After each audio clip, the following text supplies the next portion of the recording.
All right, another update on my Derek Weaver 10K certified lift. But I got my columns anchored. I got them shimmed, so they're pretty level going up and down, but I guess just how the slab is. This side is a 1/4 inch higher than this side at the stop level. So I'm thinking I just gotta get some 1/4 inch spacers and space up the pads. Maybe it's probably what I'm gonna end up doing. These freaking lift pads are pretty janky looking. I'm probably gonna order a different set of these anyway, but or maybe I can on all these spacers I'll have a set that's just 1/4 inch shorter, maybe. I don't know. Either way, that's where I'm at.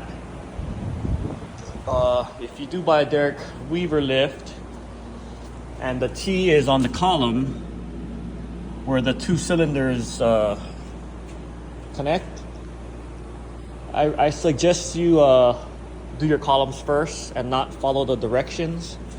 The directions say to lay them down so you can move these out of the way to get to here, but they don't tell you to route all the hoses first in the instructions. So it tells you to connect hoses.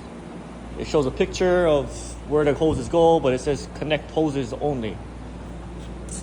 There is a 90 on the lower end there, and it doesn't fit in this passage for the hose. So I started connecting all my lines. Then I lay down my column to try and place them where they need to go, and I couldn't even. That's where I found that out. So yeah. And if you do it the way they say to do it, you're gonna have to have both of these columns on the side, and then I'm thinking you have to assemble the whole thing on its side, and you're gonna need a forklift or something to stand the whole assembly up. So I'm just gonna do it this way. I don't know if it's better or worse yet because I am just getting into it right now. But so yeah, next thing is gonna be that cross beam support. Connect that. Then I'll run my hydraulic lines up and over, and then I'll make my connection there at the T. But just keep in mind the 90-degree fitting doesn't fit through this channel if you're doing a Derek Weaver 10K lift, or probably any Derek Weaver lift in general. But I looked at my buddy's bend pack. His T was on the cross beam right in the middle. So 2 lines went up the columns, and then the T line went back down to the power unit. But at least all the line connections are done outside. I guess it's not too big of a deal, but now you're in here working with that, So it's open end box wrench, freaking flipping, and you got like an 1/8 of a turn to work with. But I think it'd be better out there, like the bend pack. And I already priced out how much the lines cost from the manufacturer, Derek Weaver, or from whatever their parts manual, wherever they get their parts from.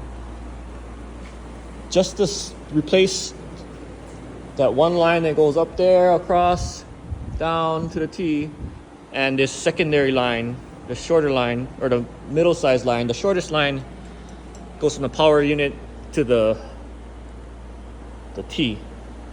But just for those two lines, it was like almost $600. So hopefully, taking these flares apart like 3 times, it'll still be able to seal. Hopefully.